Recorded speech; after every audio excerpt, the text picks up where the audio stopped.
What if the secret to lasting wealth isn't setting more goals, but building systems that create results even when you're not watching? Welcome to Growth Listen. Most people chase goals. They set targets, get motivated, push themselves hard for a few days, and then slip back into old patterns. The wealthy think very differently. Instead of depending on motivation, they build machines, repeatable systems that work consistently, quietly, and often automatically. This book explores that mindset. You'll learn why wealthy individuals focus on structure, discipline, and long-term processes rather than short-lived inspiration. You'll see how they design routines that remove friction, habits that multiply efficiency, and strategies that keep producing value day after day. The goal here is simple: to help you shift from chasing outcomes to building engines that create them. Once you understand how these machines work, your effort becomes more effective, your progress becomes predictable, and your success becomes sustainable. Chapter 1. Stop chasing goals and start building systems. You've been told your whole life to set goals. Write them down. Visualize them. Chase them. But here's the truth. Goal chasing is why you keep starting strong and finishing nowhere. Goals rely on emotion. Systems rely on structure. And structure wins every time. Look back at your life. Every time you set a goal, you felt a surge of motivation, a spike, a high. You told yourself, this time I'm serious. This time I'm committed. But what happened? A few days passed. The high faded. Life got loud. Old patterns returned. Not because you're weak, not because you're lazy, but because you were relying on an emotion instead of a mechanism.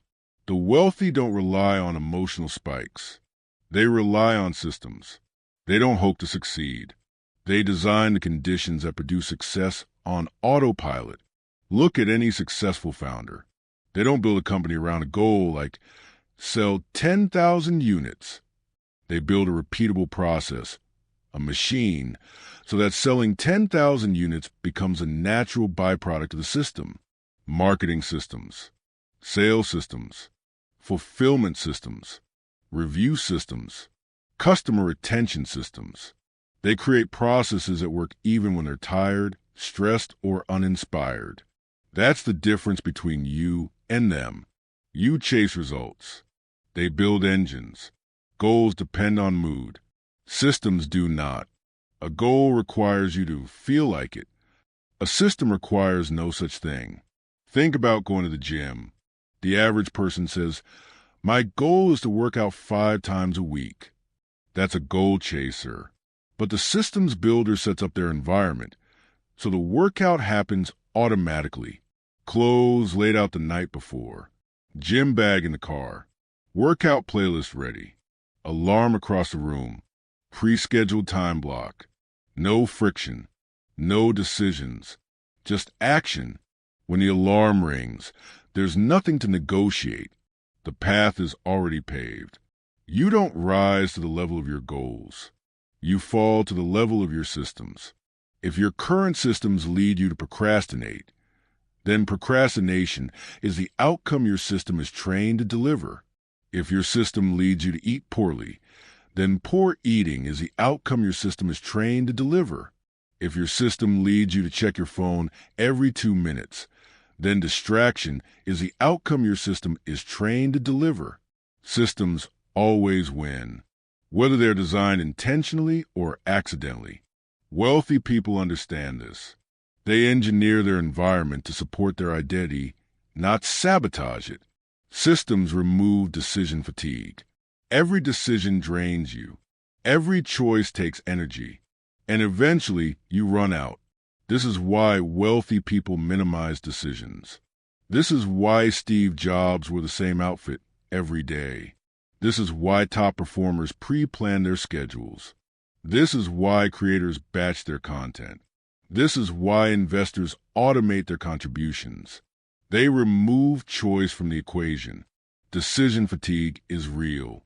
By noon, most people have already exhausted their discipline on meaningless micro-decisions. What should I eat? When should I start? What should I work on first? Should I do it today or tomorrow? Do I feel ready? These questions destroy momentum. Systems eliminate them. If your mornings are scripted, you don't have to think. You just execute.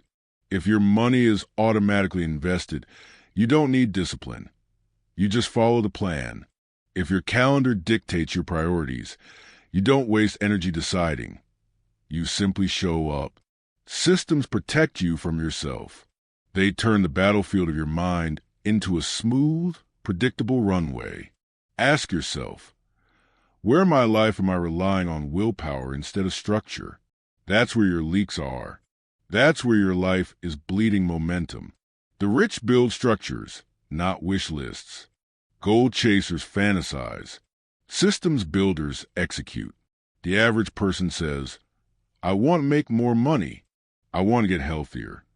I want to be more disciplined. Those are not strategies. Those are wishes.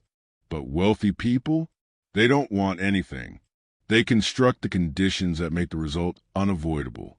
The wealthy say, I will build a system that increases my income through automation, delegation, and leverage. The wealthy say, I will build a training routine that fits into my life, not one that depends on motivation. The wealthy say, I will build an environment where discipline is a default, not a heroic effort. They don't wait for a perfect day. They build a perfect system. And here's the real twist. A bad system will outperform a good intention every single time. You can intend to track your spending.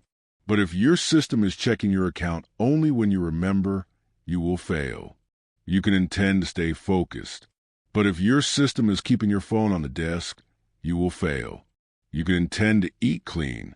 But if your system is keeping junk food in the house, you will fail. Success is not about desire. It's about architecture. Design beats willpower. Every time. Goal chasers versus systems builders in real life. Let's compare them. A goal chaser wakes up and asks, what should I do today? A systems builder wakes up and knows exactly what happens next. A goal chaser tracks results. A systems builder tracks actions. A goal chaser waits for motivation. A systems builder waits for nothing because the system triggers the action.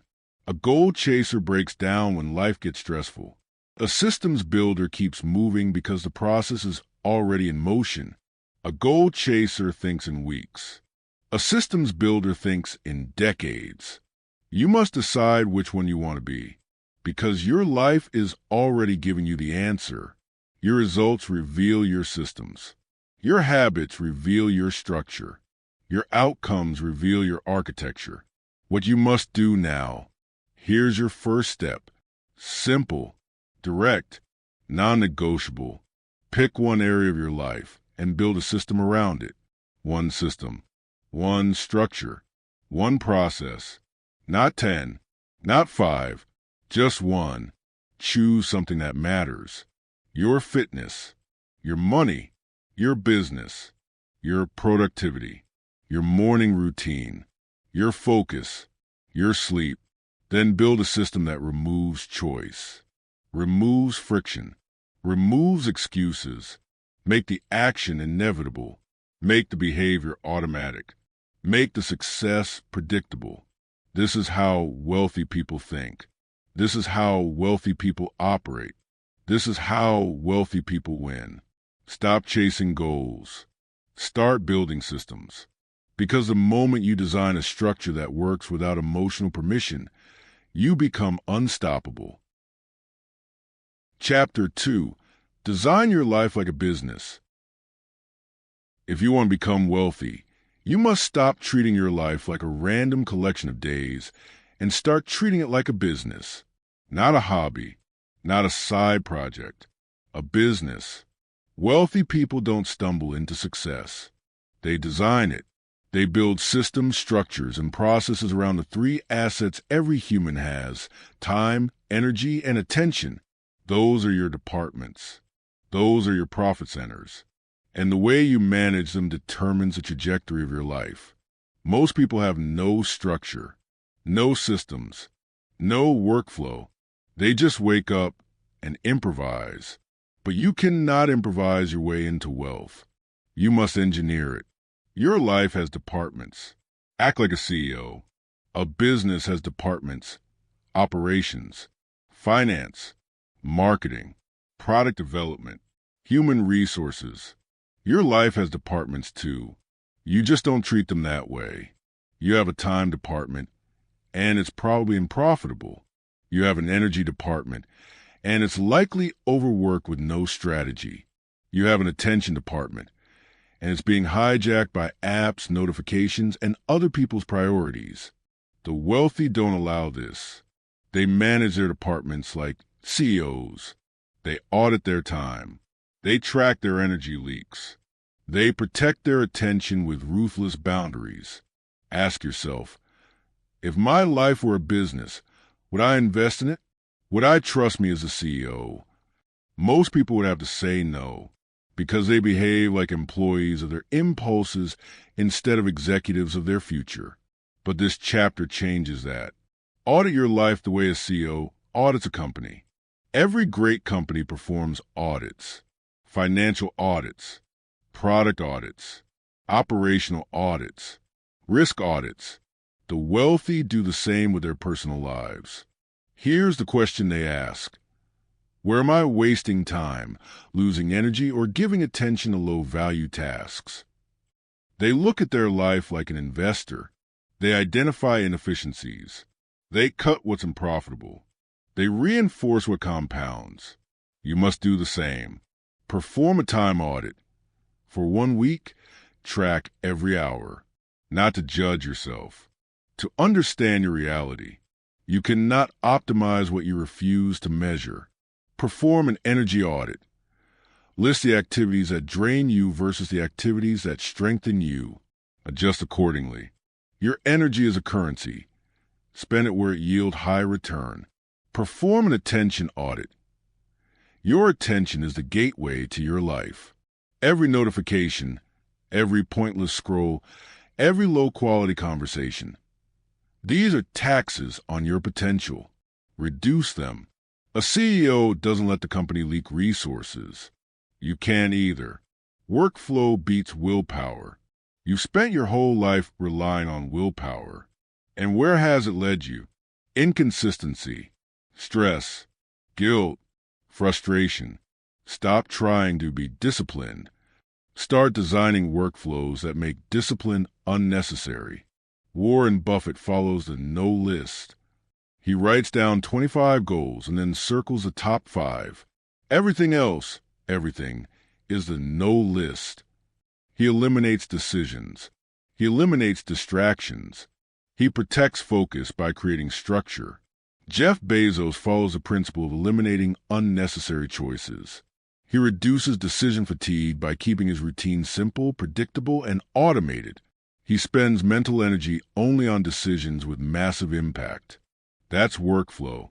That's design. That's leverage.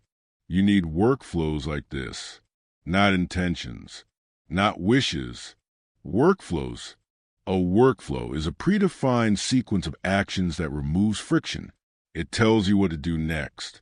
It's your personal operating system. Examples: morning workflow: wake, hydrate, move, review daily priorities, deep work block, no phone until after the first win of the day. Money workflow: automatic savings, automatic investments, automatic bill pay, weekly financial review, monthly strategy session with yourself. Focus workflow: phone in another room, predefined work blocks, single tasking boundaries for interruptions, end of day shutdown ritual. These workflows outperform motivation every single time. If you don't design workflows, you will always be at the mercy of your mood. Think in processes at scale. Here's a wealth principle you must tattoo onto your mind. If what you do cannot be delegated, automated, or repeated, it's a hobby, not a wealth machine. You must learn to think in systems, not tasks. Processes, not effort. Scale, not strain. This is where most people fail. They try to work harder. But wealth has nothing to do with effort. It has everything to do with replication. One-time actions don't create wealth. Repeatable systems do. The wealthy ask, how do I build a process that continues producing results even when I'm not there? The poor ask, how can I grind harder? Grinding harder won't save you. Systems will. Start by identifying the tasks in your life that can be 1. Automated. Examples: bill payment, savings and investing, content scheduling, email filtering, health reminders, calendar blocks, follow-up scripts. Automation creates freedom. 2. Delegated. If someone else can do it at 80% quality, delegate it. You must protect your time for high-profit tasks. Not chores, not errands, not low-level admin work. Delegation creates leverage. 3. Repeated. Any action you must repeat manually is a problem. Document it. Systemize it. Turn it into a standard operating procedure, your personal SOP. Repetition creates scale. This is how wealthy people think. This is how they build machines. This is how they multiply their time. The mindset shift you must adopt now. Stop thinking like a consumer. Stop thinking like an employee. Stop thinking like a person who simply exists day by day. Start thinking like a business owner. Start thinking like a CEO. Start thinking like someone who manages their life with intention, precision, and strategy. Ask yourself, what system can I build today that will save me 1,000 decisions tomorrow? Because that's what this is all about. Engineering a life that carries you forward instead of holding you back. When your life is built like a business, with workflows, audits, processes, and strategic focus, you stop living in reaction mode. You stop falling behind. You stop wasting potential. And you start operating from power, from clarity, from structure, from leverage. The wealthy don't live by chance. They live by design. Now it's your turn. Chapter 3. Install identity-based habits.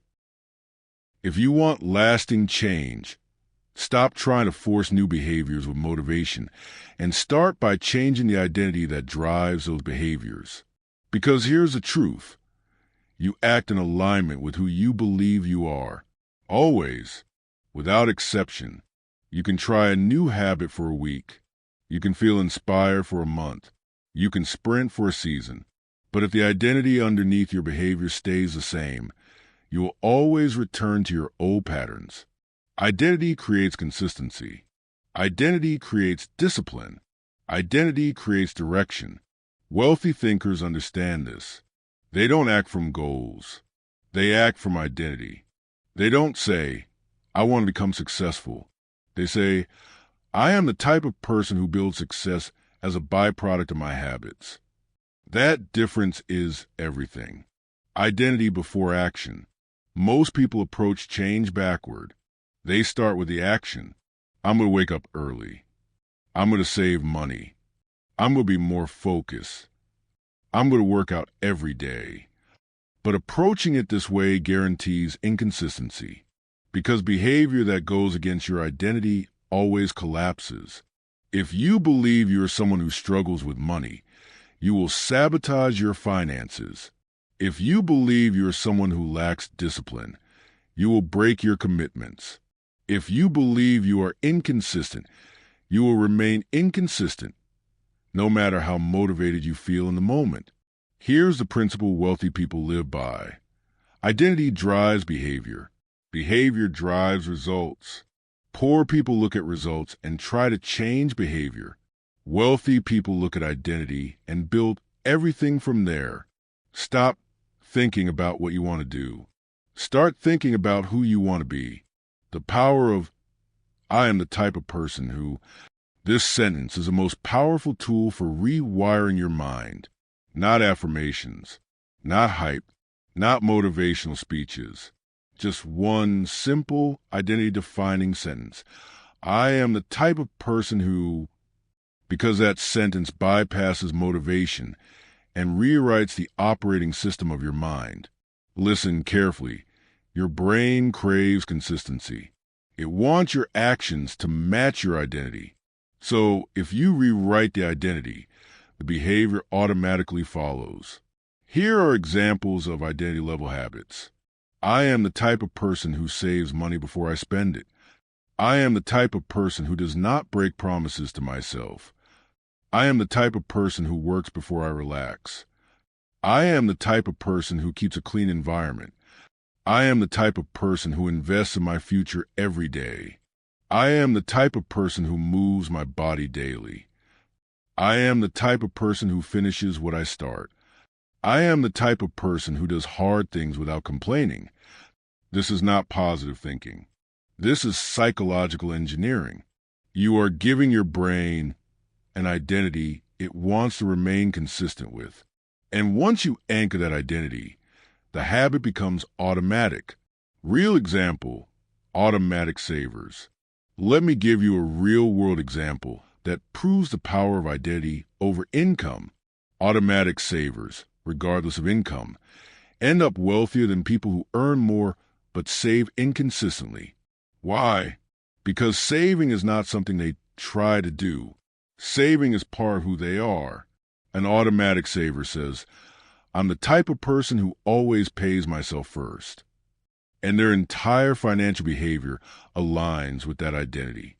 It doesn't matter if they make $40,000 or $400,000. The identity overrides the circumstance. Meanwhile, someone who says, I'm terrible with money will waste every raise, every bonus, every opportunity, because the behavior always bends around the identity. The wealthy understand this. They build wealth not through luck, not through income, but through identity. Wealth is a habit, and habit is identity. Identity outlives motivation. Motivation dies quickly. Identity does not. Motivation comes and goes. Identity stays. Motivation gets you started. Identity keeps you going. When you rely on motivation, you will only be consistent on your good days. When you rely on identity, you stay consistent every day. If you identify as someone who is disciplined, you act whether you feel like it or not. If you identify as someone who takes care of their body, you train even on low-energy days. If you identify as someone who creates value, you put in the work even when no one is watching. Identity-based habits survive stress. They survive boredom. They survive resistance. They survive the emotional storms that wipe out people who rely on motivation. Once a habit becomes part of your identity, resistance dies. The 3-step process to install identity-based habits. Here's how you build identity the same way wealthy thinkers do. Step 1. Choose a single identity shift. Not 10, not 5, 1. Identity rewiring is powerful but requires focus. Pick something that would transform your life if it were simply true about you. For example, I am the type of person who follows through. I am the type of person who takes care of my money. I am the type of person who works deeply and without distraction. I am the type of person who shows up on time. I am the type of person who never quits on myself. Choose the identity first. Behavior will follow. Step 2. Attach the identity to a daily action. Identity must be reinforced with action. A single action. Simple. Consistent. Non-negotiable. If your identity is, I am the type of person who saves, your action is automatic daily or weekly savings, even if small. If your identity is, I am the type of person who prioritizes health, your action is daily movement, even 10 minutes. If your identity is, I am the type of person who creates, your action is daily writing, building, crafting, something that produces value. The action locks in the identity. Repetition cements it. Step 3. Remove the opposing identity. You can't install a new identity while feeding the old one. You must let the old version of you die. That means ending the stories. I'm inconsistent. I'm easily distracted. I'm bad with money. I'm not a morning person. I'm not disciplined. Stop repeating these lies. Stop reinforcing old limitations. Stop worshiping your past failures. You don't rise by adding new habits. You rise by releasing the identities that keep you stuck. The new you is built in small steps. Identity is not something you wait for. Identity is something you build, brick by brick, action by action, day by day. It is not dramatic. It is not flashy.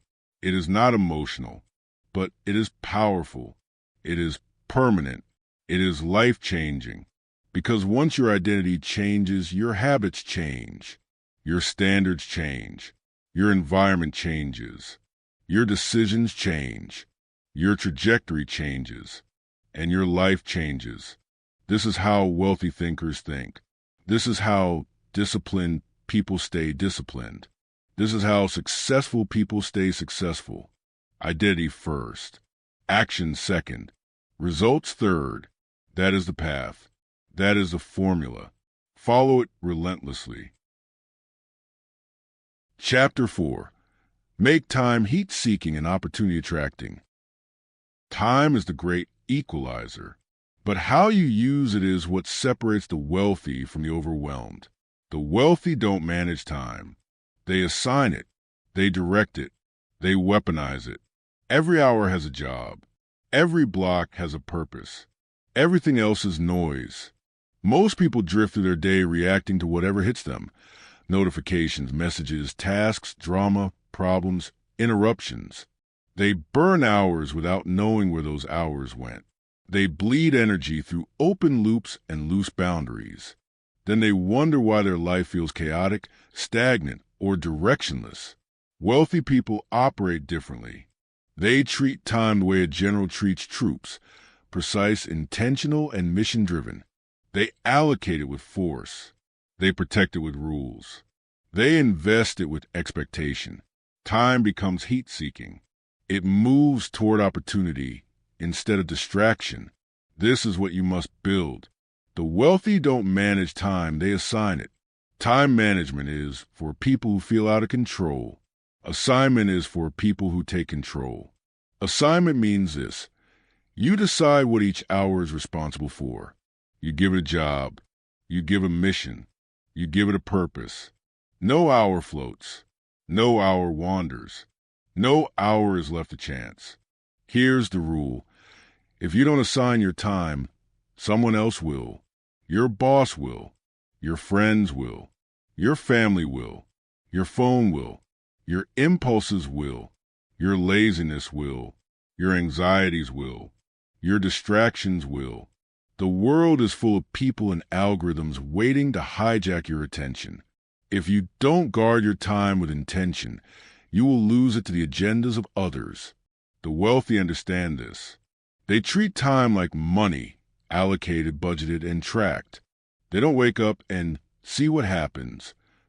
Their schedule is a strategy, not a suggestion. If you want a breakthrough, this is your first shift.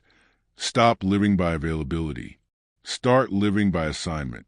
Create opportunity zones. Most breakthroughs don't happen when you're drowning in noise. They happen when your mind finally has enough quiet to hear itself think. This is why writers create writing cabins. Why CEOs block entire days for vision work. Why top athletes isolate before big events. Why innovators obsess over uninterrupted time. Because opportunity requires space. Insight requires silence. Breakthroughs require depth. You need what I call opportunity zones. Deliberate blocks of uninterrupted focus where the only job is to think, build, solve, create, and push your future forward.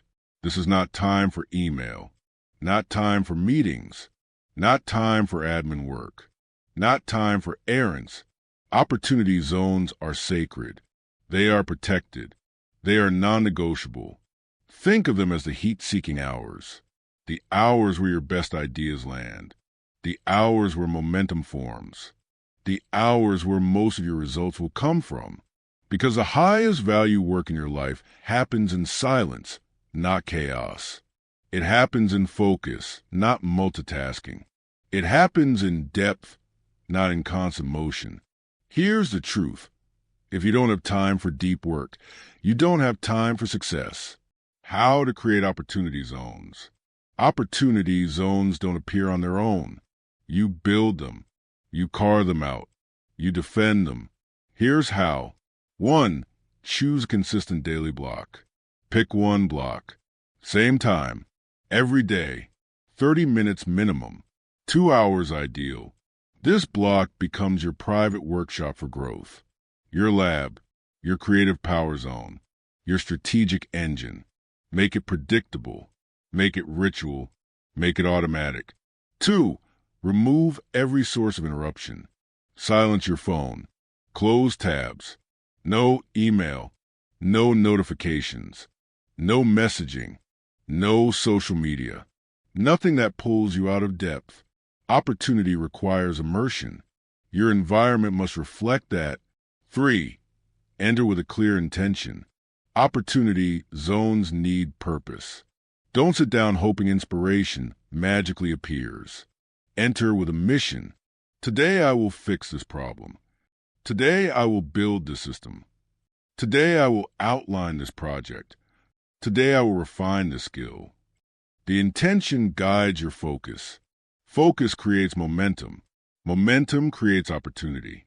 Schedule constraints create freedom. Most people believe freedom means doing whatever they want, whenever they want. Wrong. That's not freedom. That's drift. That's chaos. That's entropy. Real freedom comes from structure. When your schedule is loose, your life is tight and stressful. When your schedule is tight, your life becomes loose and free. The tighter the structure, the greater the output, the lower the stress, the clearer the mind, the stronger the results. Constraints force clarity. Constraints eliminate decision fatigue. Constraints remove uncertainty.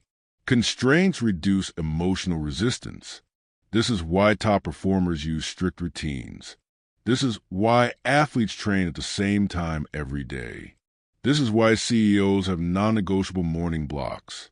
This is why creators use rituals to enter flow. Structure doesn't limit you. Structure liberates you. Because when your time is structured, your mind can finally breathe. You're no longer juggling chaos. You're executing a system. The truth about time, most people are not short on time. They're short on direction. Your problem isn't time. Your problem is drift. Your problem is distraction. Your problem is confusion. Your problem is lack of intentionality. You don't need more hours. You need fewer leaks. Hours disappear because you don't assign them. Energy disappears because you don't protect it. Focus disappears because you don't direct it. Here's the tough truth. You already have enough time. You're just spending it wrong. You're spending it on low-value tasks. You're spending it on other people's priorities. You're spending it on numbing, escaping, and avoiding. You're spending it in default mode instead of deliberate mode. Until you change this, your life won't change. You must start thinking like a time investor, not a time consumer. Consumers passively use time. Investors allocate it with purpose. Every hour you spend should fall into one of 3 categories. 1. Growth hours. These are your opportunity zones. The hours that build your future. The hours that expand your potential. The hours that compound over time. 2. Maintenance hours. Basic life operations. Necessary but not transformative. Must be constrained and systematized. 3. Recovery hours. Rest, recharge, enjoyment. Not escapism, restoration. Recovery is strategic, not accidental. Wealthy thinkers keep these categories separate. They never let maintenance spill into growth. They never let recovery turn into avoidance. They never allow distractions to dominate their day. They treat time like a portfolio. They allocate it to maximize return. The rule of non-negotiable hours. Here's a rule wealthy people live by. Your most important hours must be protected at all costs. Not most days. Every day. Non-negotiable means you don't move it. You don't shrink it. You don't justify missing it. You don't let others invade it. You don't negotiate with your feelings. Non-negotiable means non-negotiable, because if your most important hours are optional, your future becomes optional. And you cannot afford to treat your future like an option. The future you want is built in blocks. Your future is not built in random minutes. It is built in deliberate blocks. Blocks of focus, blocks of silence, blocks of strategy, blocks of creative energy, blocks of disciplined effort. Every major transformation in your life will come from a period of deep, uninterrupted focus. Every skill you master, every business you build, every breakthrough you create, every opportunity you attract, every level you ascend, they all come from assigned time, structured time, protected time, heat-seeking time. You don't need more time. You need better time. You need directed time. You need time that works for you, not against you. Make your time a weapon. Make your schedule a strategy. Make your hours opportunity attracting. This is how the wealthy win. This is how you will win. Chapter 5. Build money machines, not paychecks. Most people spend their entire lives chasing paychecks, trading hours, trading energy, trading presence, trading their potential for a predictable number printed on a piece of paper. Paychecks are linear. You show up, you earn. You don't show up, you starve. This is the treadmill the world is stuck on. This is the loop that drains time, limits freedom, and caps income. The wealthy do something different. They don't chase paychecks. They build machines. Machines that work when they rest. Machines that scale without permission. Machines that compound without supervision. Machines that generate money, leverage, influence, and opportunity. A money machine is simple. An asset that produces without your constant presence. That's it. That's the difference between being busy for life and building a life that works for you. You are here to learn how to build machines, not moments. Systems, not spikes. Assets, not chores. Wealth, not wages. A paycheck is linear. A machine is exponential. Most people think more effort equals more money. This is only true at the bottom levels. This is employee thinking, not wealth thinking. Here's the harsh truth. If your income only grows when you work harder, you don't have a wealth path. You have a labor path. You have a survival path. You have a path that guarantees burnout, resentment, and exhaustion. Wealth scales. Labor doesn't. A paycheck is a one-to-one exchange. A machine is a one-to-many multiplier. A paycheck is dependent. A machine is independent. A paycheck is survival. A machine is freedom. The people you admire, founders, creators, investors, entrepreneurs, they didn't become wealthy because they work harder. They became wealthy because they built something that worked without them. This is a shift you must make. Money machines, what they really are. Money machines are not always physical. They are not always complicated. They are not always expensive. A money machine is anything that generates recurring or leverage value without your constant involvement. Examples include digital products, online courses, templates, guides, paid newsletters, membership communities. You build it once. It sells forever. Content systems, YouTube channels, blogs, podcasts, short-form video pipelines. Content works while you sleep. Content compounds. Content attracts. Automated services, agencies, consulting systems, software, funnels. You build a process. You hire or automate the execution. Rental assets, real estate, vehicles, equipment, land leasing. You acquire the asset. The asset produces without your presence. Investment engines, index funds, dividend stocks, REITs, automated trading systems. Your money works harder than your labor ever could. This is the rule. If it can make money when you're not touching it, it is a machine. if it requires your constant presence, it is a job. Your life's mission is simple: build machines, reduce dependence, increase leverage, expand freedom. The wealthy think scalable from day one. Wealthy thinkers ask one question before they start anything: will this scale? Before they build, before they commit, before they invest their time. They filter opportunities through scale, not effort. They look for multipliers, not tasks. They search for leverage, not labor. Most people do the opposite. They jump into commitments without thinking about scale. They create work for themselves. They build cages. They create obligations disguised as opportunities. Wealthy thinkers design for future capacity. Poor thinkers design for present comfort. This is why rich people get richer. They stack scalable systems. They stack assets. They stack machines. Poor people stack tasks. They stack chores. They stack responsibilities. Your future depends on choosing the right stack. Small, boring systems build big, exciting results. You want to know the real secret to wealth? It's not brilliance. It's not intensity. It's not massive bursts of effort. It's consistency, repetition, accumulation. Systems so simple they feel almost trivial. The wealthy understand a crucial truth. Small automated behaviors beat big one-time efforts every single time. They focus on tiny systems that operate daily.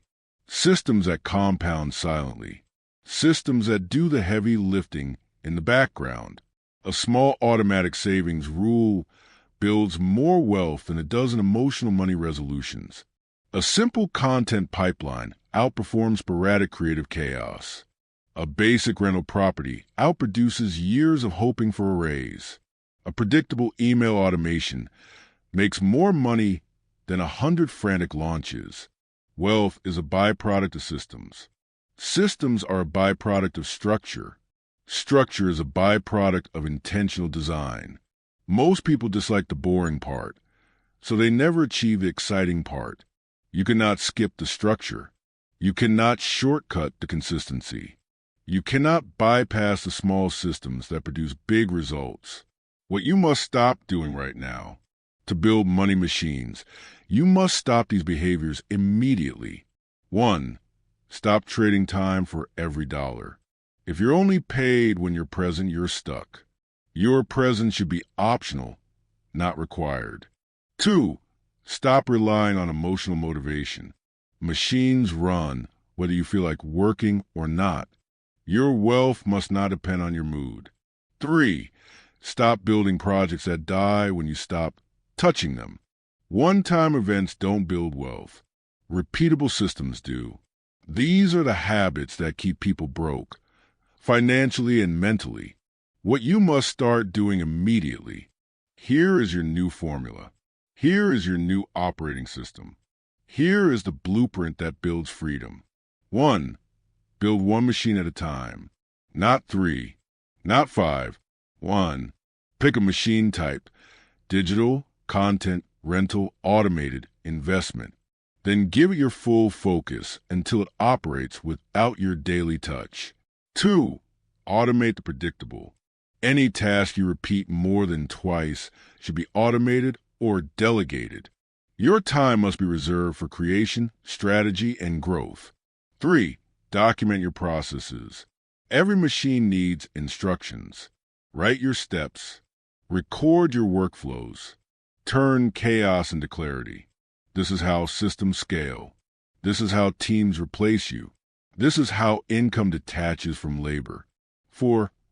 Invest early, even when the amount is small. Wealth doesn't come from large sums.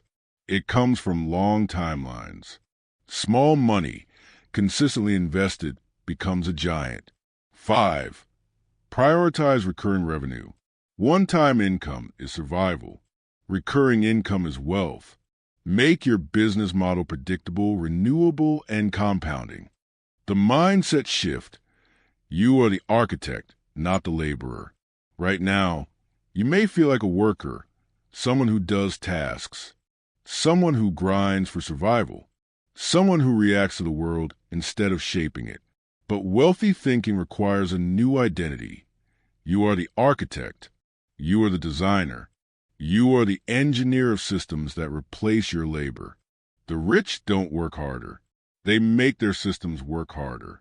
You will never outwork a machine, but you can build one. And once you build one, you can build another, and another, and another, until your life is supported by an ecosystem you engineered. The rule: set it up so it works without you. A machine is complete when it runs without your daily presence, it earns without your emotional effort, it grows without your constant supervision. It produces more than it consumes, it frees more time than it requires, it generates opportunities instead of demanding them. When your income works harder than you do, your life finally becomes truly yours. Your job is not to work for money. Your job is to build what money works for. Machines create freedom. Paychecks create dependence. You must make a decision today. Continue living reactively or start building proactively. Continue earning linearly or start compounding exponentially. Continue trading hours or start creating assets. This chapter is your turning point. Stop chasing paychecks. Start building machines. This is how wealth is created. This is how freedom is engineered. This is how your new life begins. Chapter 6. Master the boring work, the wealth multiplier. Everyone wants the results. Almost no one wants the repetition. Everyone wants the breakthrough. Almost no one wants the boredom. Everyone wants the transformation. Almost no one wants the monotony that produces it. This is why most people stay average. They quit the moment the work stops being exciting. They give up the moment the novelty wears off. They disappear the moment progress requires discipline instead of dopamine. But the wealthy, they excel at repetition. They embrace monotony. They respect routine. They seek consistency over intensity because they know the truth. Mastery is built in boredom. Wealth is built in monotony. Excellence is built in repetition. The same actions done daily, done better, done with focus, done without negotiation. This is the multiplier. You cannot rise to the level of your goals. You sink to the level of your habits. And habits are built through boring, predictable, repetitive work. The wealthy understand that mastery lies in monotony. Look at anyone who has achieved extraordinary success. Elite athletes, top performers, high-level creators, world-class founders, peak professionals. They all have one thing in common. They do the same things over and over without complaint, without resistance, without the need for excitement. A boxer throws the same jab 1,000,000 times. A pianist plays the same scales daily. A writer writes even when the page feels empty. A CEO reviews the same metrics every morning. A coder refines the same systems endlessly. A marketer tracks the same data week after week. What looks repetitive to the outside world is actual refinement. What looks boring is actually mastery. What looks monotonous is actually momentum.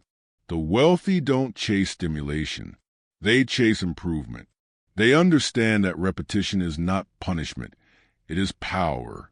Boring work compounds. Boring work is deceptive. It feels small.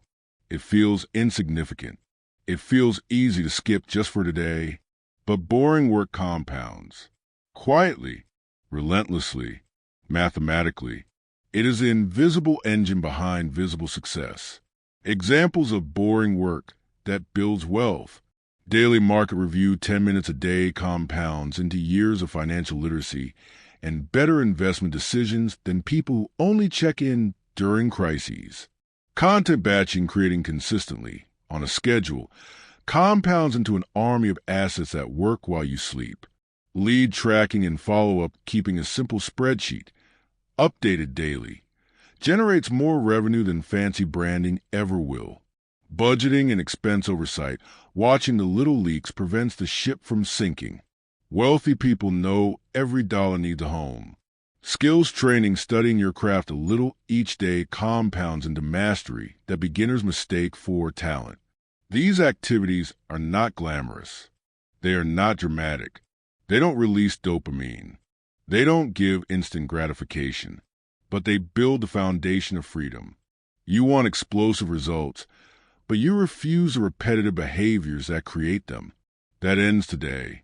Your relationship with boredom determines your wealth ceiling. This is the part you don't want to hear. Your ability to tolerate boredom is directly tied to your earning potential. Why? Because wealth is not built by occasional inspiration. It's built by sustained consistency. People who crave constant novelty never build anything substantial. They start new projects, new habits, new routines, then abandon them as soon as the work feels repetitive. But repetition is where results happen. Repetition is where identity shifts. Repetition is where mastery forms. Repetition is where leverage is born. If you avoid boredom, you avoid discipline. If you avoid discipline, you avoid growth. If you avoid growth, you avoid wealth. The boredom is the gateway, and most people never walk through it. The world has trained you to fear boredom. The modern world is engineered to destroy focus. Constant notifications, instant entertainment, unlimited stimulation, hyperspeed novelty. Your brain has become addicted to distraction. It has forgotten how to stay with one thing long enough to grow. It has forgotten how to persist through monotony. It has forgotten the value of long-term effort. The wealthy take their power back. They master boredom instead of running from it. They use it as a training tool, a conditioning agent, a mental sharpening stone. When something feels boring, they don't stop. They lean in, because boredom signals growth. Boredom signals mastery. Boredom signals scaling. The boring work is where your future is built. Let me be blunt. Your future will be decided by the boring work you avoid today, the workout you skip, the review you delay, the call you don't make, the content you don't publish, the lead you don't follow up on, the process you don't document, the habit you break just this once. Every tiny action compounds. Every tiny omission also compounds. Your habits are either building your wealth or destroying it. There is no neutral. The people who rise are not the smartest, not the most gifted, not the most connected. They are the most consistent. Here's how to build a high tolerance for boring work. 1. Commit to fixed daily non-negotiables. Choose 3 small, boring tasks you will complete every day, not when you feel like it. Every day. This builds discipline. This builds identity. This builds momentum. 2. Create visual proof of consistency. Track your habits. Use a calendar. Use a checkmark system. Use anything that keeps the streak alive. Momentum fuels action. Action fuels confidence. Confidence fuels results. 3. Stop expecting excitement. Boring is normal. Boring is necessary. Stop looking for motivation. Start building systems that don't require it. When work becomes automatic, you win. 4. Focus on process over outcome. Don't obsess over results.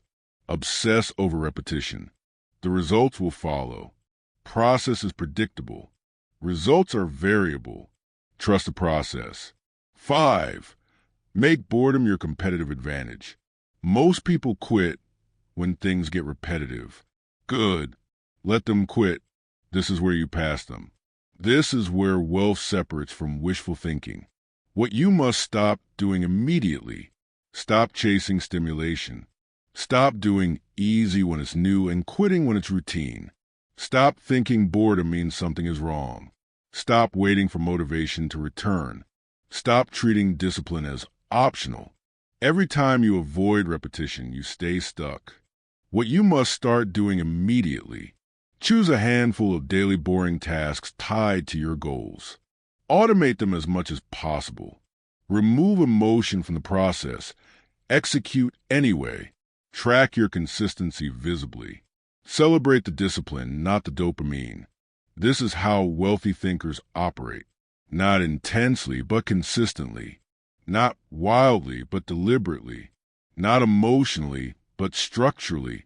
Your breakthrough lives on the other side of boredom. Your transformation hides inside routine. Your wealth is locked behind monotony. The question is simple. Can you repeat the boring work long enough to become unrecognizable? Can you show up without needing excitement?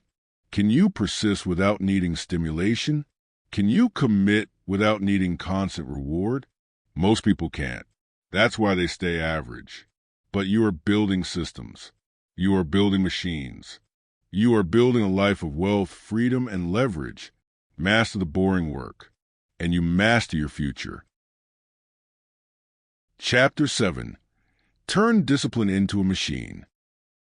People talk about discipline like it's a personality trait, like some people were born with it, like it's a natural gift reserved for the chosen few. That's a lie. Discipline is not who you are. Discipline is what you design. It's the byproduct of your systems. It's the outcome of your environment. It's the natural result of the cues you set up around you. You don't rise to the level of your goals. You fall to the level of your systems. If your systems are weak, you will be weak. If your systems are strong, you will be strong. It's that simple. Most people fail because they rely on willpower. Willpower is unstable. It's inconsistent. It's emotional. It fluctuates with stress, sleep, mood, and circumstance. But systems don't care about your emotions. Systems don't get tired. Systems don't negotiate. Systems make discipline automatic. The wealthy don't try harder. They structure better. Here's the truth no one wants to hear. You're not struggling because you're lazy. You're struggling because your environment is built for failure. The wealthy understand this. They don't rely on motivation. They don't rely on inspiration. They don't rely on inner fire. They rely on guardrails. They rely on triggers. They rely on pre-built workflows that make success the default and failure the anomaly. Rich in money or not, the wealthy are always rich in structure. They remove the friction that destroys consistency. They engineer their surroundings to support their goals. They eliminate choices until the right choice is the only choice. You must do the same. Discipline becomes automatic when you remove choice. Choice is the enemy of consistency. Every option is a decision. Every decision is friction. Every friction point burns energy. The wealthy remove choices. They do not wake up and decide what to do. The decision was made yesterday. The plan was laid out. The resources were prepared. The environment was aligned. If you are deciding in the moment, you are already behind. Think of elite athletes. Think of world-class performers. Think of high-level executives. Their routines are not spontaneous. They're engineered. Real example. A professional sprinter doesn't wake up and think about training. Their gear is laid out the night before. Their warm-up is pre-programmed. Their meals are pre-prepped. Their training block is on the schedule. Their coach expects them. Their identity enforces the rest. It's harder not to train than it is to train. That's what discipline as a machine looks like. The cue action reward loop. Humans are predictable. We operate in loops. Every habit has 3 parts. Cue, action, reward. If you want discipline to become automatic, you must engineer these 3 elements. 1. Cues. These are your triggers. Putting your workout clothes on the bed, leaving your journal on your pillow, setting your laptop on the table the night before, pre-writing your task list, so the next day begins with clarity, blocking time in your calendar and treating it like a contract. Cues tell your brain, this is what happens now. 2. Action. This is your execution. You don't need massive action. You need consistent action. Small, repeatable wins that build momentum. Action must be friction-free. If it takes more than 10 seconds to start, it's too complicated. Simplify ruthlessly. 3. Reward. Your brain needs closure. It needs a win. It needs a signal that the behavior was valuable. But here's the trick. The reward doesn't need to be external. The reward can simply be completion, a check mark, a streak, a clean calendar. Progress itself is a reward. You just have to train your brain to feel it.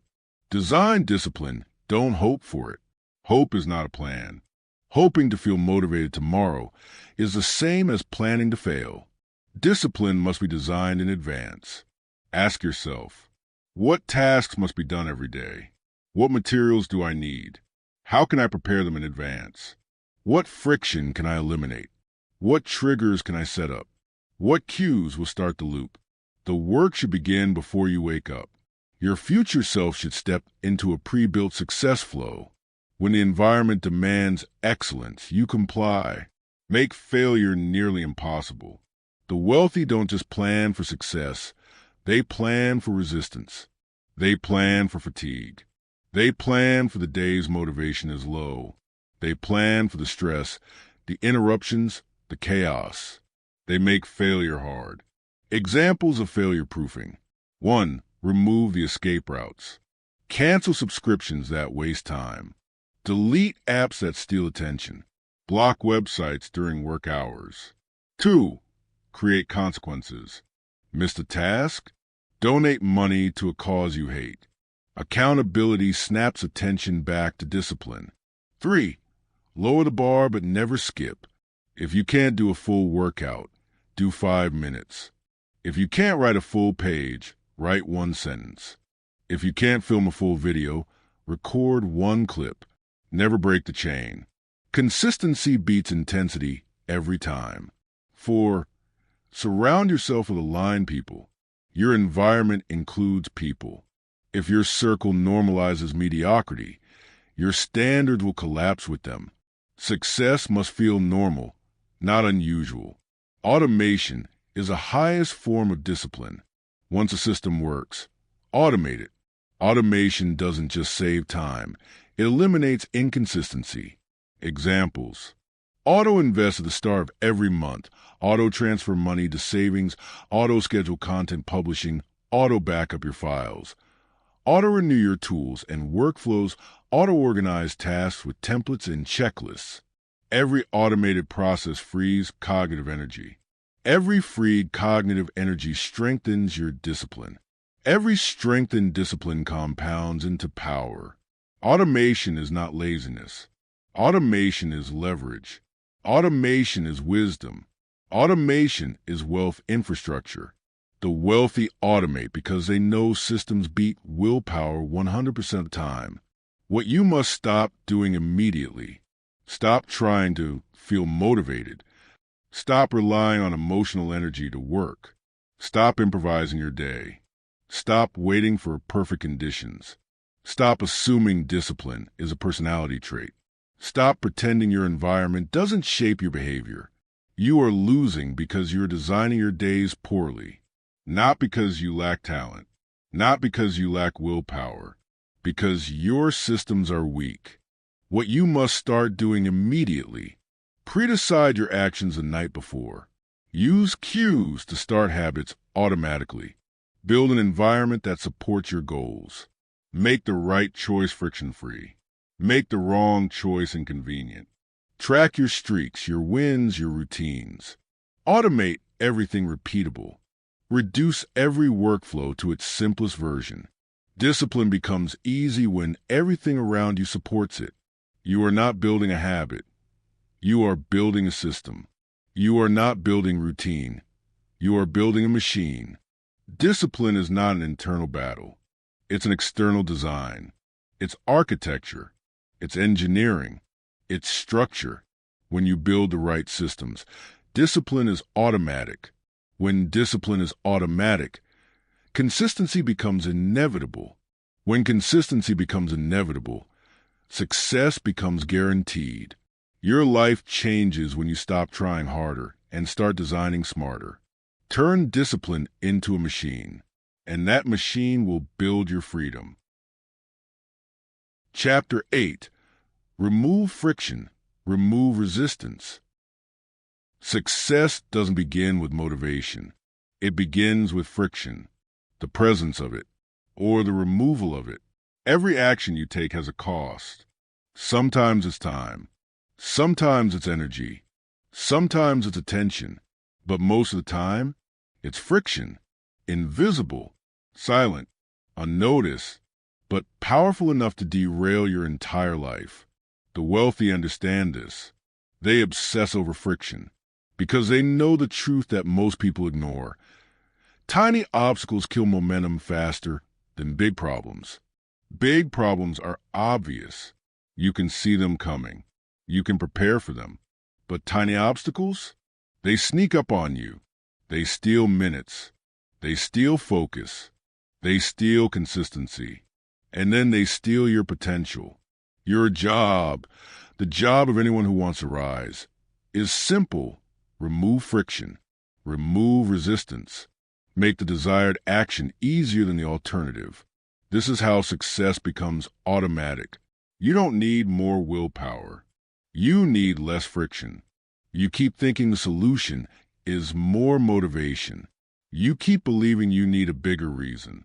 You keep hoping tomorrow will feel different. It won't.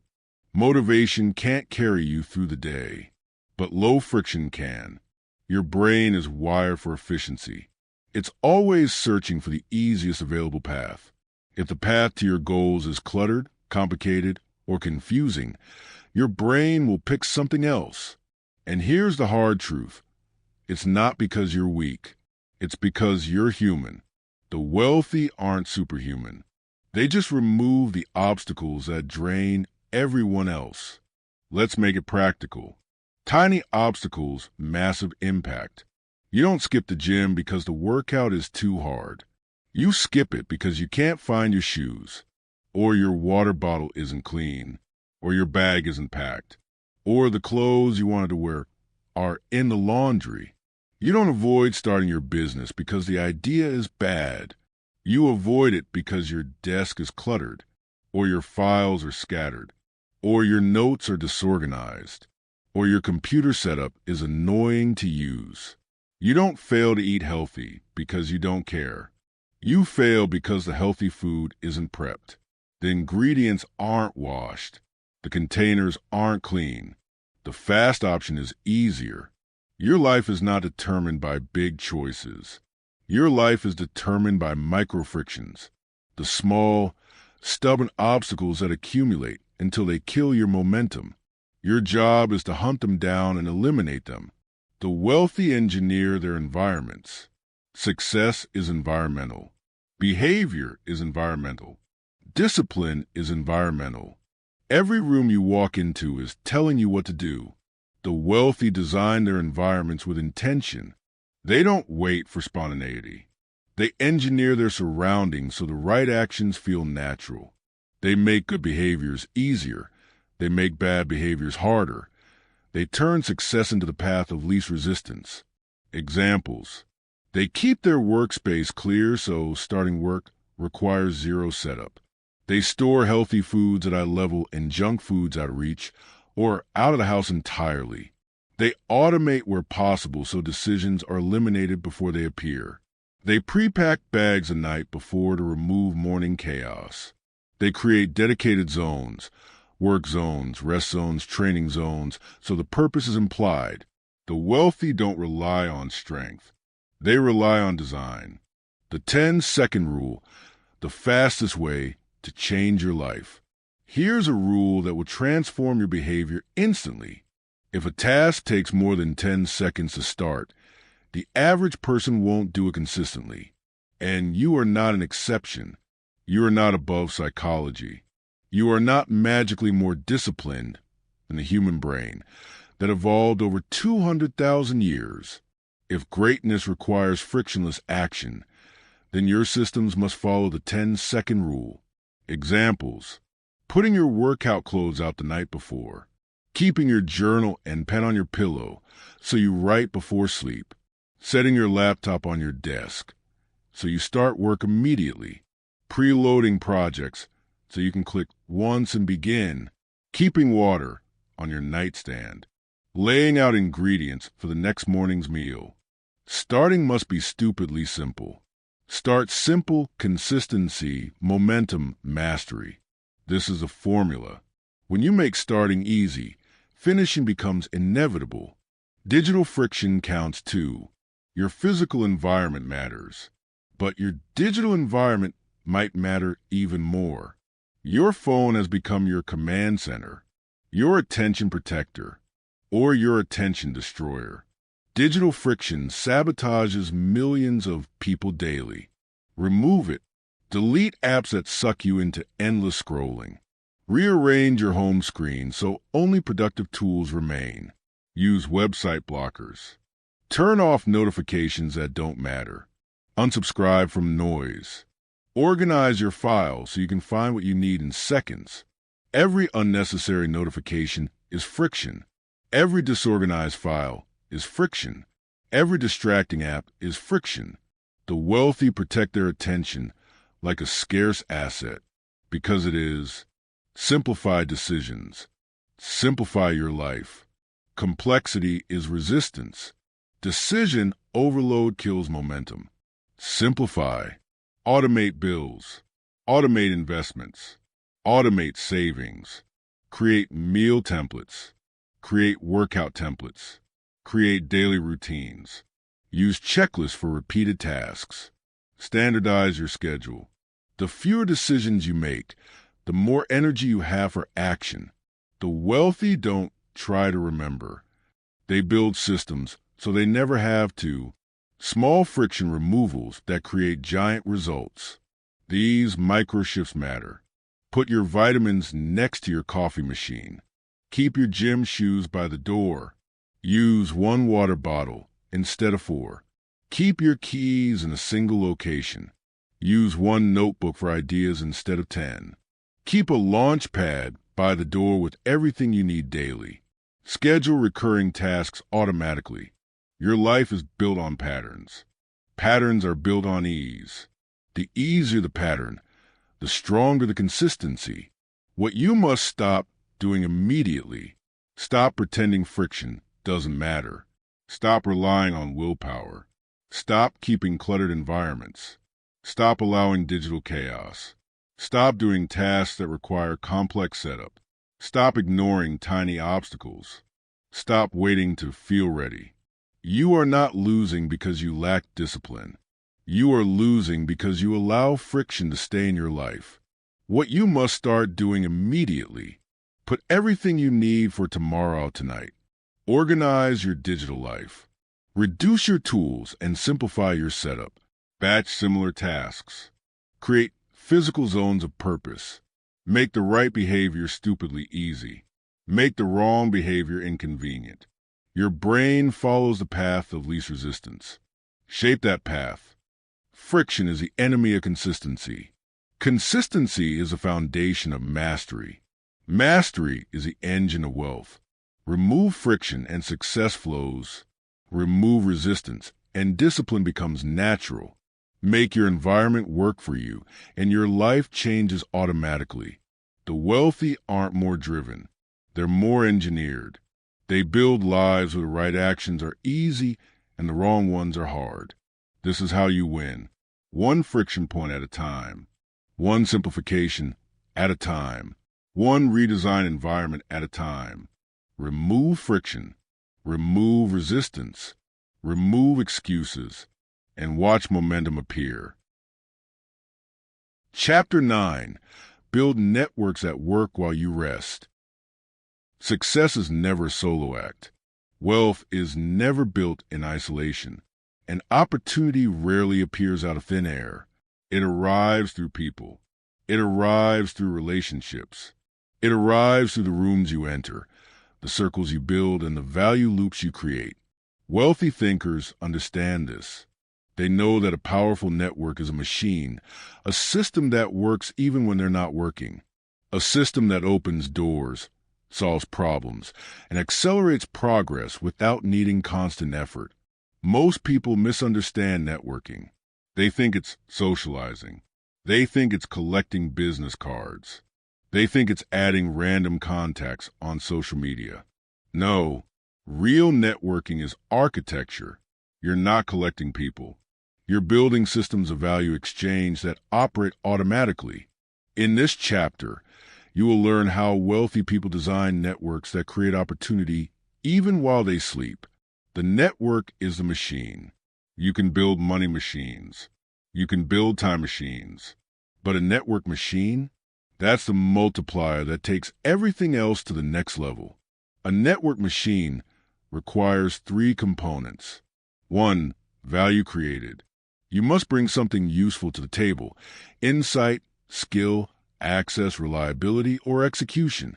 2. Value exchange. Your relationships must grow through mutual benefit, not one-sided extraction. 3. Value circulated.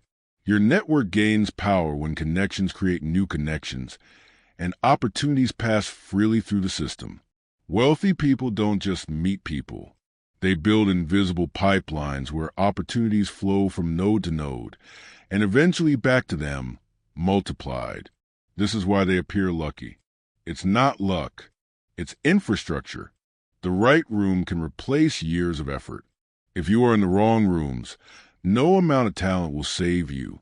If you are in the right rooms, average effort can still create extraordinary results. One introduction can outperform 5 years of effort. One strategic alliance can produce more growth than 50 individual attempts. One mentor can collapse a decade of mistakes into a single conversation. This is why wealthy people pay to enter better rooms. They join masterminds. They attend private events. They invest in mentorship circles. They build alliances with people who expand their capabilities. They don't see it as networking. They see it as upgrading their environment. The room you're in either accelerates you or traps you. There is no neutral room. Relationships are systems, not random connections. Most people treat relationships like emotional decoration. Wealthy people treat relationships like strategic systems.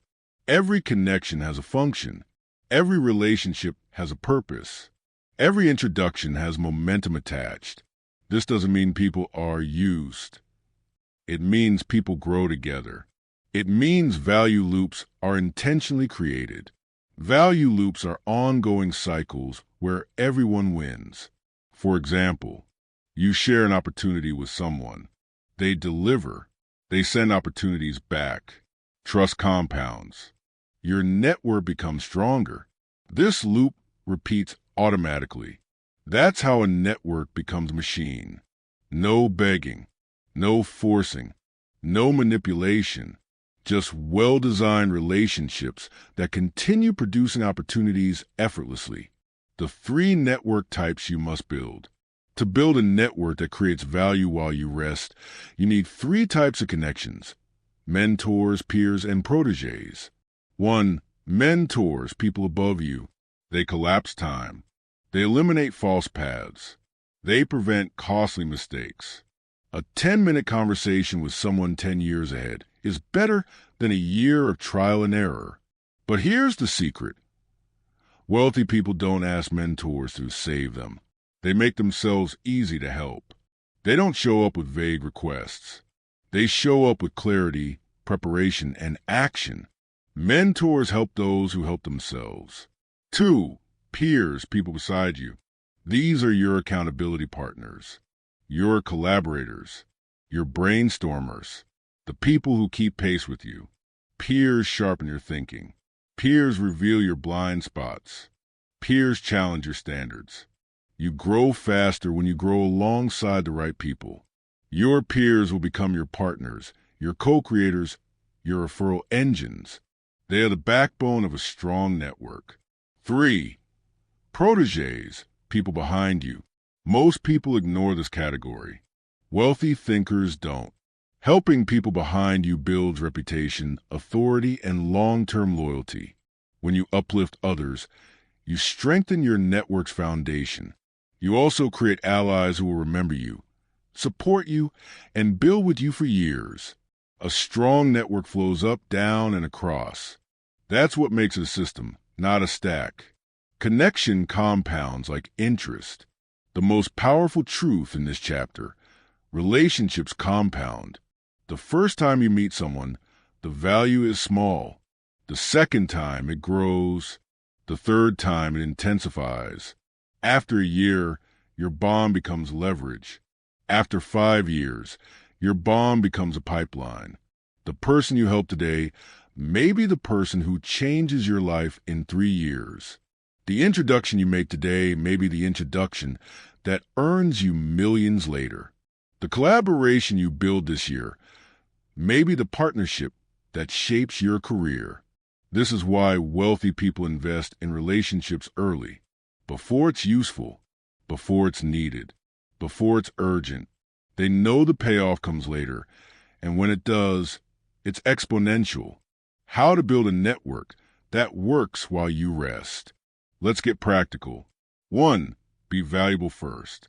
Don't enter a relationship asking for something. Enter with something to offer: a resource, a skill, a solution, a connection, a recommendation. Give before you ask. Give before you need. Value first, always. 2. Create predictable touch points. Opportunities flow through consistency. Keep a simple list of people who matter. Reach out monthly or quarterly. Send insights. Share resources. Check in without asking for anything. You're staying on the radar. You're staying relevant. You're staying useful. That's how relationships stay alive. 3. Facilitate introductions. This is your superpower. Be the bridge between people who should know each other. Say, "I think you two would benefit from talking." That one sentence builds goodwill for years. Suddenly, you're not just someone in the network. You are a connector, and connectors become invaluable. 4. Participate in circles with high standards. Mastermind groups, skill cohorts, private communities, mentorship circles. The room is the leverage. Get in better rooms and your life speeds up. 5. Build systems around your relationships. Use structure. Keep notes on people's goals. Track important dates. Set reminders to follow up. Organize your contact list. This is mechanical networking, not emotional randomness. The wealthy treat relationships with operational precision. What to stop doing immediately. Stop asking for favors before providing value. Stop disappearing for months and expecting connection to survive. Stop pretending you don't need people. Stop trying to network up without mastering network across. Stop wasting time in low-value rooms. Stop hoarding opportunities. Share them and multiply them. Your network is a garden. Neglect destroys it. Nurture expands it. What to start doing immediately. Start building a list of key relationships. Start adding value to others proactively. Start showing up consistently. Start making introductions weekly. Start joining communities that elevate your standards. Start becoming the person people want to recommend. Because here's the final truth of this chapter. The person with the strongest network wins. Not the smartest person. Not the most talented person. Not the hardest worker. The person who is connected to the right opportunities, the right people, and the right rooms. Build networks that work while you rest. And your life will move forward even when you're standing still. Chapter 10. Make success inevitable, the wealth machine mindset. Success is not an accident. It's not luck. It's not timing. It's not manifestation. Success is engineered, designed, constructed piece by piece, until the only possible outcome is progress. This is a wealth machine mindset. You stop hoping. You start predicting. You stop chasing motivation. You start building systems that make motivation irrelevant. You stop relying on willpower. You start relying on infrastructure. The wealthy don't gamble on self-discipline. They don't pray for inspiration. They don't wait for a perfect moment. They build a machine that produces a result. Every day, without fail. Let's break down how you make success inevitable. Part 1. Your results aren't random. They're built. If your outcome changes every week, it's because your systems are inconsistent. If your habits rise and fall, it's because your environment isn't structured. If your money grows and then collapses, it's because your routines aren't stable. The wealthy understand this. Randomness is the enemy. Predictability is the weapon. Look at any high performer, a surgeon, a CEO, a top athlete, a Navy pilot. None of them depend on guesswork. Everything is a protocol. Everything is standardized. Everything is deliberate. The same applies to wealth. The same applies to your life. Most people wing it. That's why they lose.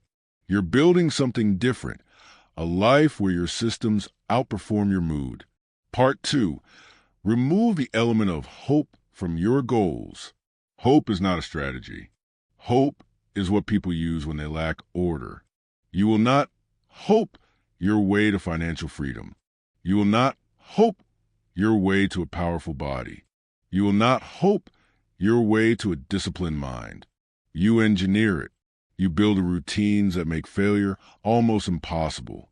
You design your days in a way that removes friction.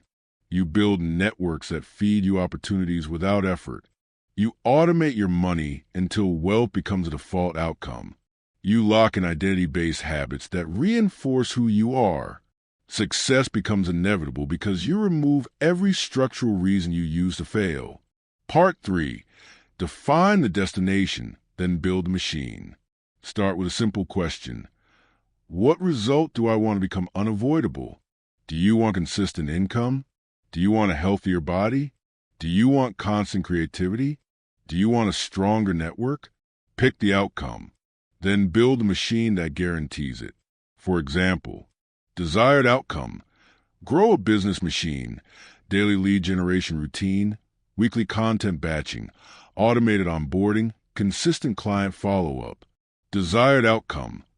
Save money machine, automatic transfers, fixed spending limits, weekly financial review. Desired outcome. Get stronger machine, pre-packed gym bag, fixed workout schedule, simple meal prep routine. You don't try to succeed. You don't attempt a new lifestyle. You build a repeatable engine that produces a result regardless of your mood.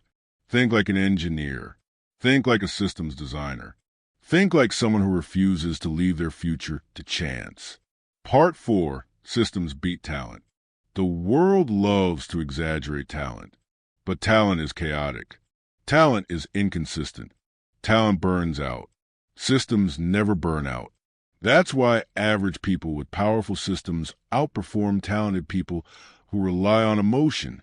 You've seen this with entrepreneurs who aren't brilliant but are consistent, with fitness influencers who aren't genetically gifted but never miss a day, with writers who aren't literary geniuses but publish like clockwork. Consistency scales. Chaos collapses. You're not aiming for explosive effort. You're aiming for repeatable excellence. Success becomes inevitable when the process is stronger than the person. Part 5. Automate what you can't trust yourself with. This is where the wealthy separate themselves. They know their weaknesses. They design systems that bypass them. If they can automate it, they automate it. If they can delegate it, they delegate it. If they can schedule it, they schedule it. They don't rely on memory. They don't rely on willpower. They don't rely on trying harder. They build rails around the path, so the only direction is forward. Your future must not depend on how disciplined you feel next Tuesday. Your future must depend on the structures you set up today. Automate your finances. Automate your savings. Automate your posting schedule. Automate your reminders. Automate your workflows. Let the machines do the heavy lifting. Your job is to design the system, not to fight your impulses every day. Part 6. Build feedback loops that force growth. The wealthy don't guess if they're improving. They measure, track, review, adjust. Your system needs feedback loops that tell you what's working, what's failing, what needs to be optimized. Weekly reviews, daily checkpoints, monthly resets. Small corrections prevent major breakdowns. Continuous feedback ensures continuous growth. The machine operates smoothly because you maintain it. You don't wait for something to break. You stay ahead of problems. Part 7. Surround yourself with machine-minded people. The right network multiplies your systems. The wrong network destroys them. If you spend time around people who live chaotically, you absorb chaos. If you spend time around people who operate with precision, you absorb precision. Your circle should include people building things, people who think long-term, people who respect time, people who love structure, people who make opportunities flow. Success becomes inevitable when your environment reinforces your intentions. A strong network isn't a luxury, it's a multiplier. Part 8. Think like a builder, not a hoper. Here's the mindset shift. Stop asking, how do I stay motivated? Start asking, how do I build a system that makes motivation irrelevant? Stop asking, how do I avoid failure? Start asking, how do I design a structure where failure is hard to reach? Stop asking, how do I get more discipline? Start asking, how do I remove the friction that makes discipline difficult? This is the wealth machine mindset. The mindset that turns dreams into checklists, goals into routines, progress into inevitability. Part 9. Make success your default setting. Your life is a machine. You either designed it or you let it design itself. If it designed itself, it will pull you toward distraction, comfort, laziness, impulse, chaos. But if you design it, it will pull you toward growth, focus, money, health, discipline, legacy. You no longer wake up hoping to stay on track. The track carries you. That's what we're building. That's what makes success predictable. That's what makes success inevitable. Message of the final chapter. Stop playing the motivation game. Stop playing the try harder game. Stop playing the hope things improve game. You are past that stage. You are becoming the type of person who engineers outcomes, who designs their life, who builds wealth like an architect builds a skyscraper, deliberately, structurally, predictably. Hope is replaced by systems. Emotion is replaced by structure. Chaos is replaced by clarity. Build the machine. Run the machine. Trust the machine. And success will stop being a possibility and start being your baseline. You've reached the end of this audiobook, and by now, you understand the shift that separates those who struggle from those who grow consistently. Wealth isn't built on sudden bursts of motivation or random goals. It's built on systems, routines, and structures that keep working even on the days you don't feel inspired. If you take one lesson from this book, let it be this. Don't chase outcomes. Build a machine that produces them. Create habits that move without effort, workflows that reduce friction, and processes that repeat with reliability. When your systems become strong, your results stop depending on willpower. They become automatic. Thank you for listening, and thank you for spending your time with Growth Listen. If this audiobook served you, feel free to like, comment, share, and subscribe. It truly helps support the journey and allows more people to grow alongside you. Keep learning, keep improving, and keep building the machines that will shape your future.